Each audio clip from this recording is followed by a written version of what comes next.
igsoon, is internet, mga igsoon. As most young people, mga igsoon, is nag-use kita internet. Ang atong internet, mga igsoon, makayuse ta, makagaspel ta diya sa uban, mga igsoon. Mahimuta nga mga contact diya sa uban. Then, we use our cell phones, we use our internet or homes nga makabisit sa sila sa atong balay, mga igsoon, aron kita makadala o makasangyo sa dila, mga igsoon.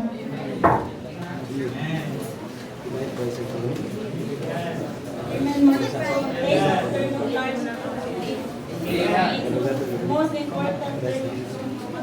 Amen.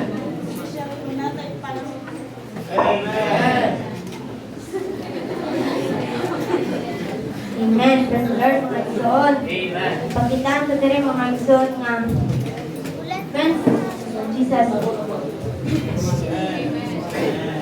Amen.